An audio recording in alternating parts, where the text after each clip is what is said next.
Hello once again, I'm BR Schultz SP500. It is October 11th, and this is part 46 of a long series into the end of 2034, which I believe will be the Great Depression window, 2031 through 2033. And we're only 58.7 months away from the ultimate peak of the market, which I believe will be around Q4 of 2020, or 2030, I should say, 2030. So it's about 58.7 months. And so the model predicted that there would be a massive crash in markets, a good sized crash, at least around what, 5-7%. And part 45 was the gold wave model. And the gold wave really is the focal point of predicting crashes. That's the one that's the original model from what, 15 years ago, that when I first created that gold wave. That's what really created a massive crash every time that it would strike. So hopefully we continue to see that carry out. And the all-in short that I played at around 67.40, so making some money. I took my I took everything I had and threw it in the short position as I saw this opportunity unfolding. And I would also like to say that the model was able to call the macro peak in mid-February, and then we sold off for about 14 to 17 trading days, and then we peaked around March 25th, and then we sold off again for about 14 to 17 trading days after that into the April 21st final bottom, and then up and away, right? So with the October 3rd peak, 14 to 17 days would put us right around October 23rd for the 14-day window, and the end of October also looks like a final bottom in the model, as I've stated in the previous videos. So let's move on and see what the focal point will be. And what I want to focus on today is the end of October low. And many of you know that Trump made a tweet about meeting with China and things like that, and the whole market collapsed. My job is not to get all the views, the hundreds of thousands of views that come with telling everyone what they already know, right? For some reason, the human nature wants to hear again what it already knows. That's not my job here, right? I have to try to predict before anything happens what's going to happen. And it's slightly humorous to me that I have like 1,000 subscribers. That's fine with me. I don't care. I really don't care how many. If that's what God wants me to have, that's fine. I'm happy with my lot. Would I like more? Sure. But I'm quite content with wherever God puts me, as long as the accuracy comes in, right? The accuracy comes in. Who cares how many subscribers I have? If I can grow my account like mad, which I just found out that my 401k has a brokerage link, which is flippin' sweet. And my coworker told me about this last week. After I told him I went all in short on October 3rd, he told me about the brokerage link for our 401k like October 5th. So I applied for that, got it open. I went all in short in that, triple leverage short in my 401k, believe it or not. And then all of a sudden we saw the giant collapse in markets. So talk about timing. I'm going to try to do my best to play that like mad on my model's turning points, because I feel that the model has finally brought about a great cohesiveness on short-term and macro plan timing, whereas it's able to make a lot of money, right? So I believe that my model is becoming hyper efficient in making turning calls. So that is my plan. But again, my job is not to get millions of subscribers. My job is not to get millions of views. My job is to be extremely accurate with what my models say and narrate them to the best of my ability and be accurate. Let the chips fall where they may with how many subscribers or followers I get. But if I can't be accurate, then I shouldn't be here. But far be it from me to be the guy, one of the hundreds of yappers that all they do is narrate what's already been said, right? They talk about Trump's tweet forever. Who needs to hear about Trump's tweet, dude? It's already been posted. I don't need to hear about it. Could you predict it? That's my question.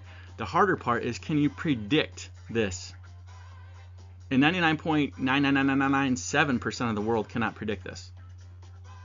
You're looking at one of the few videos out there on YouTube that projected all this was going to happen before it happened, right? Just like when the videos I created in January predicted there's going to be a crash around, I think it was like January 27th, right? And then China unveiled their DeepSeek, right? And it collapsed markets on Sunday evening. But on January 24th, on that Friday, it didn't look like the markets were going to crash. And I have a coworker who's a pretty high up guy where I work, and he said, dude, remember when your model predicted that Monday that DeepSeek was going to roll out? You predicted that before the market was even open, before that was even known to the world. And I think about when Trump had that secret mission to blow up Iranian nuclear facilities, right? And I have videos from a month prior predicting that was going to happen, right? That blows my mind. But here we are again with an exceptional, extraordinary, legendary stock market timing call. So I understand that some of my calls have been pretty bad at times, right? Not going to lie. But how do I make up for that? How do I prove that I've got a decent working model? It's times like these, right?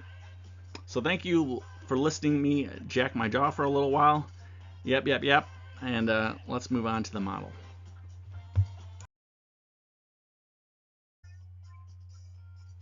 So this is the Einstein model, and like I said, I was wondering how smart Einstein really is.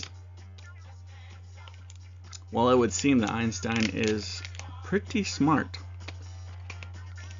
And what I found is that the what I call the five waves of the fifth wave.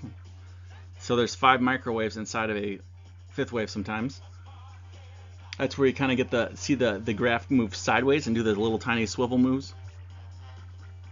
Well, I found that if I bank a trend line off the top of all those little swivel moves, it actually predicts where the bottom is going to be, right? So like August 1st, like early January of 2025. Pretty sweet, huh?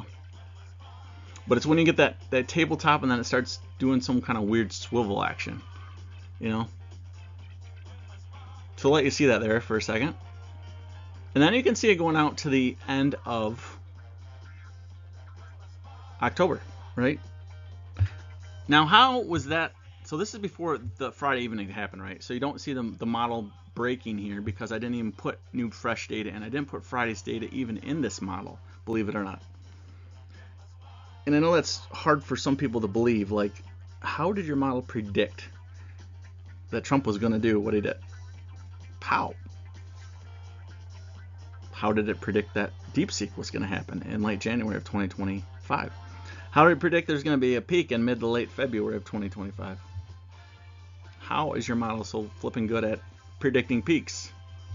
I am not sure, but there were many times in my past that I could not predict peaks at all.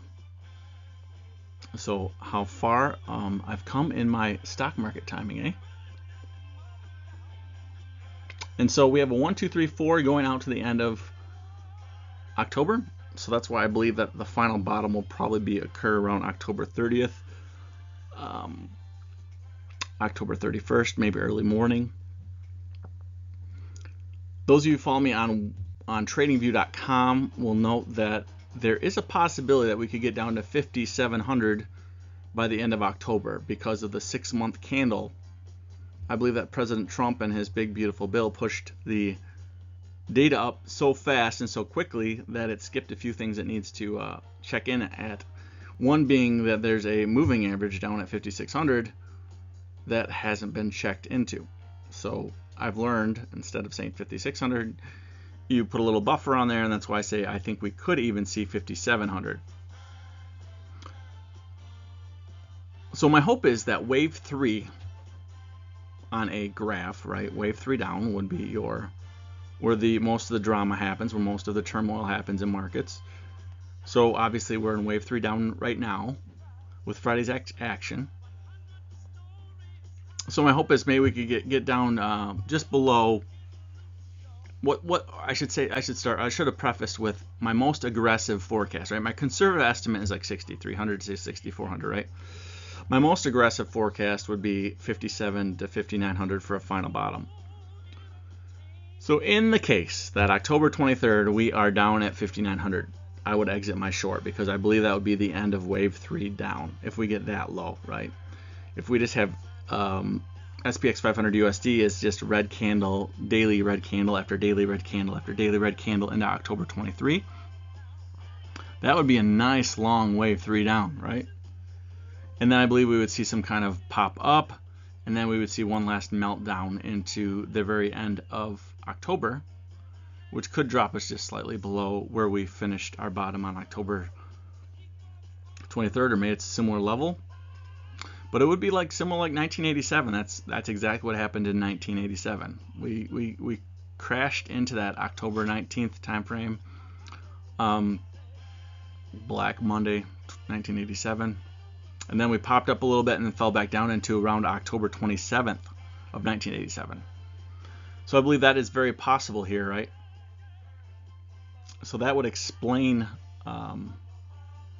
that black trend line going out to where it hits the yellow vertical dash line, right? The bottom for the very end of October. And you can also see how I could be off a little bit, right? You could say, well, that diagonal line, maybe you're too deep into the graph. Maybe it really is picking out your October 23rd low. That could very well be too, right? So we'll have to see what value of a low we obtain on roughly October 23rd. Now I said October 22nd, 23rd, and I keep trying to refine my models, try to get it as good as possible, right? And everyone has their own set of indicators, so the point is to catch the move.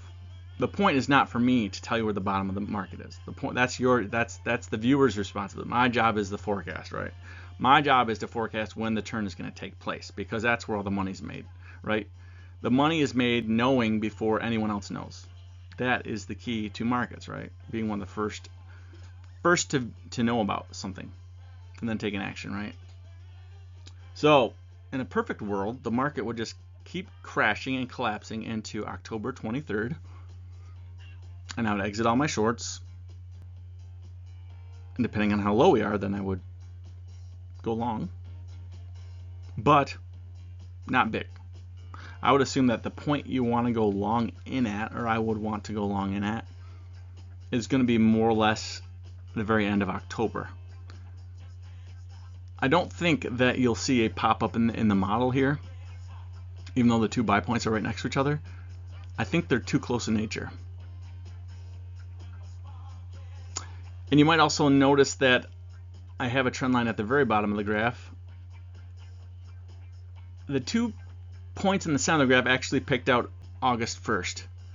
What I didn't realize is the flat spot in the graph around mid-April 2025. You can kind of see how that dashed line goes precisely over the top of that graph, almost at the same angle, if not exactly at the same angle.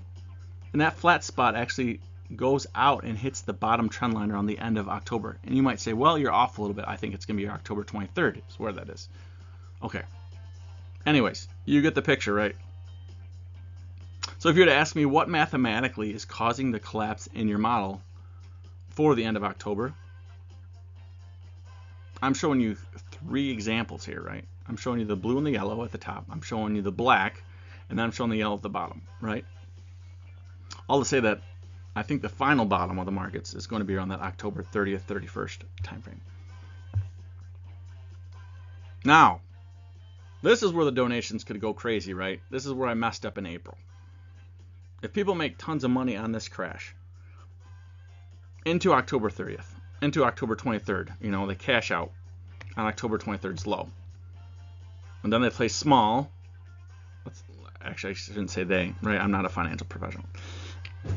But in terms of donations, I would have to say if a viewer were to do so, make money on the bottom of the market into October 23rd, exit into cash on October 23rd, and then what I'm thinking I'm going to do is just kind of watching there, and then seeing where we end up on October 30th, early 31st, and then I'll go long. And I'll make another video on where the next major peak is. I've already been on the phone with a few of my viewers. And they asked me where that peak is. I think I told them where it is. But I'll make a video around the end of the month. But you can probably see how when you're in control of stock market timing, it does not matter how many subscribers you have. Because you just need a few of your viewers to make tons of money, right? And that's how the donations start. Obviously you want the most viewers, but that's the only way it's the only way donations are gonna take off is if I keep hitting it spot on, right? So we got 5 more years of this, a little less than 5 years of playing this game, and my goal is to make my 401k into some ginormous amount by the end of 2030, and then what I like to do is then cash it all out at the end of 2030, take the tax hit. Could be up to upwards of near 50% tax hit.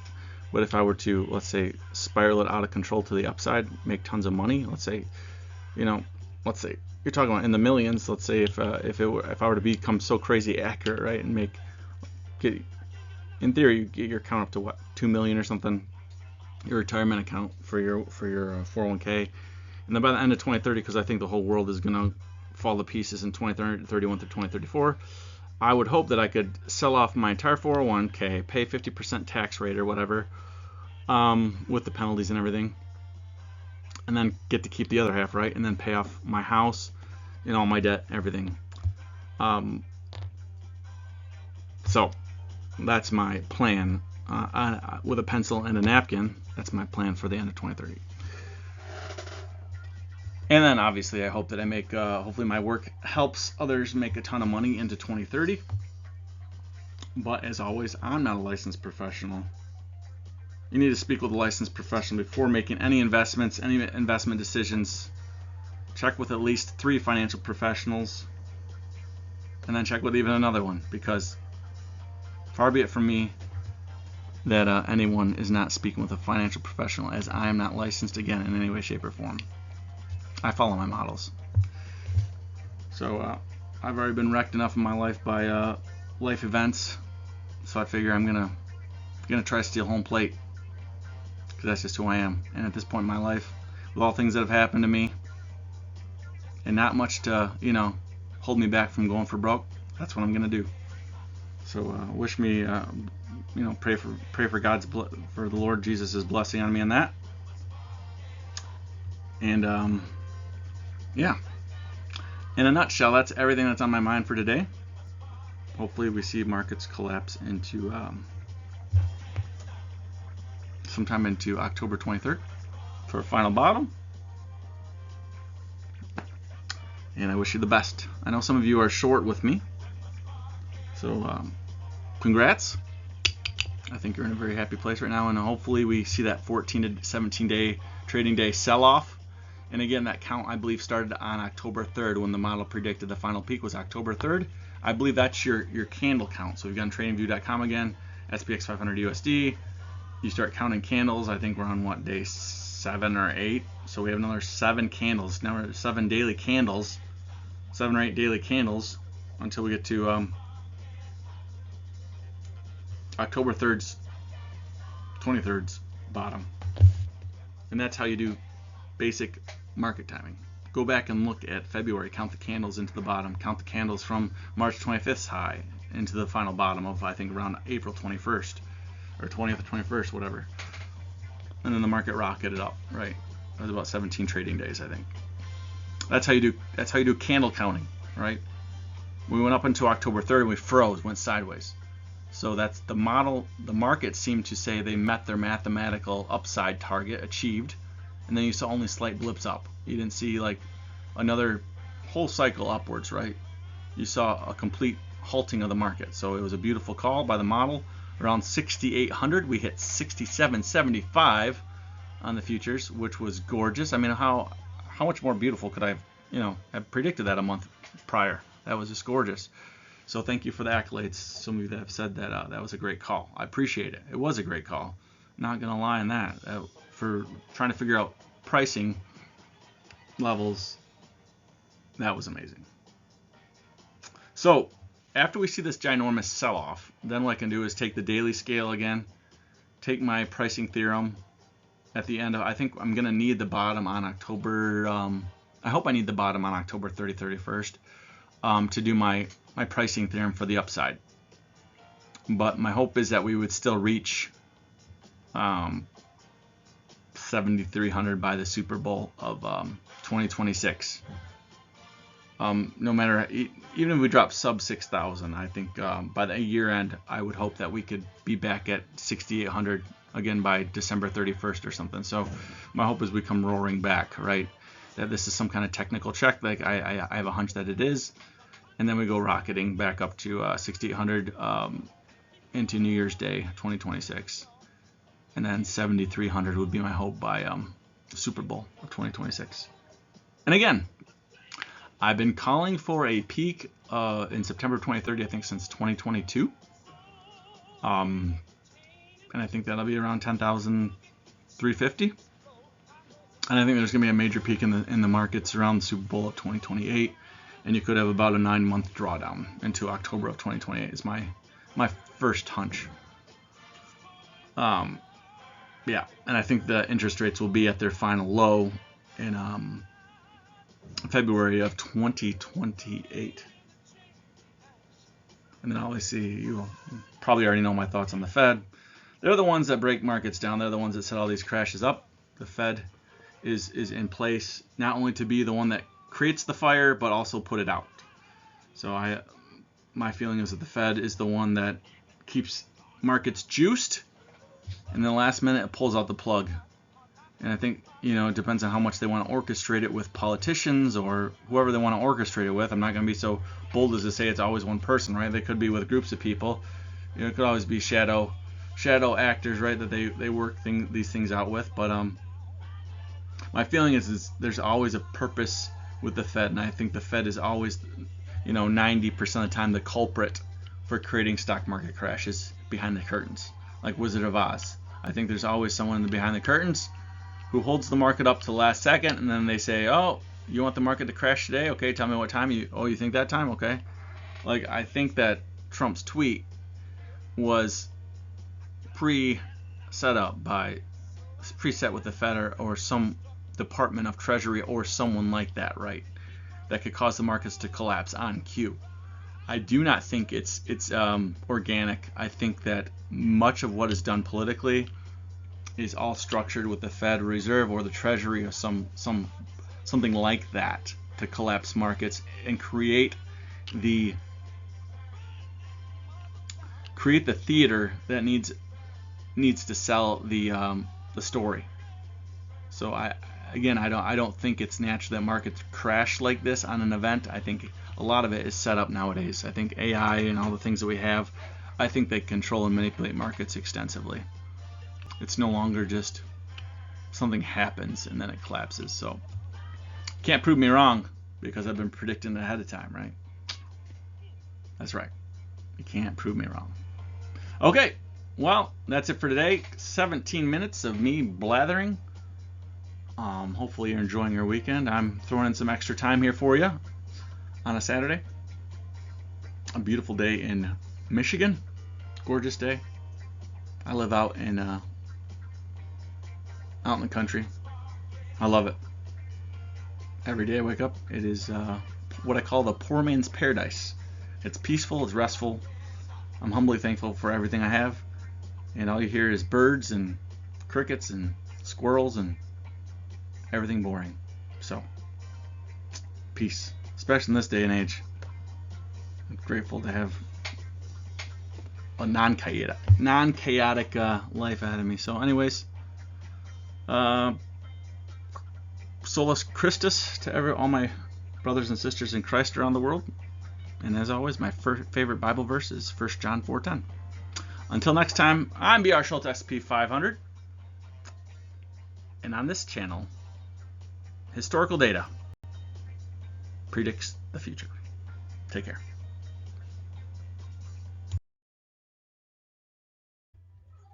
As of, let's see here, on October 3rd, I saw that a few people donated on my GoFundMe page.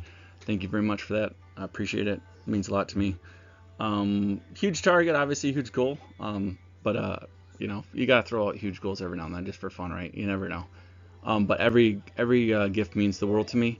It truly does. I'm thankful for it. And I leave it in the Lord's hands. If He wants to get me up to $750,000 by the end of 2034, hopefully my work earns it, right? I want to operate at such a level where my salary is worth more than the New York stock market hedge funds and the Connecticut hedge funds, right? I want my work to speak for itself. I want my work to outpace and dunk over all the competition, like Michael Jordan played against his competitors back in the day.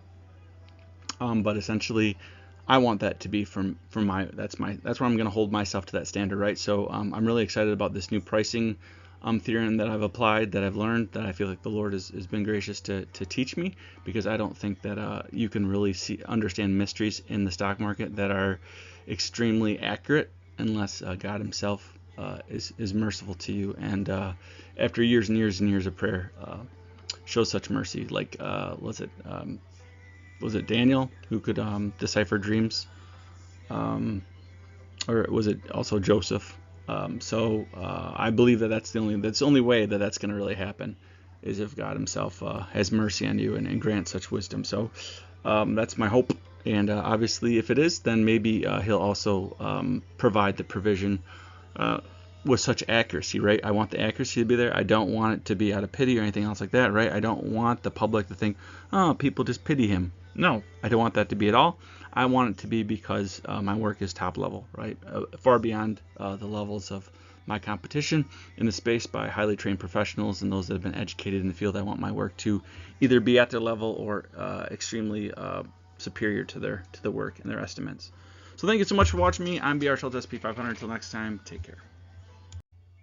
All right, so Nightcap here this is Nightcap, and he wanted to say a final word on the video. If you're still watching this, you must either really be bored to tears, or maybe you just let this play on forever and you didn't realize that this video was still playing, or you're Nightcap or one of the other kids watching in the future. Nightcap, you have anything you want to say to yourself in the future if you're watching this video?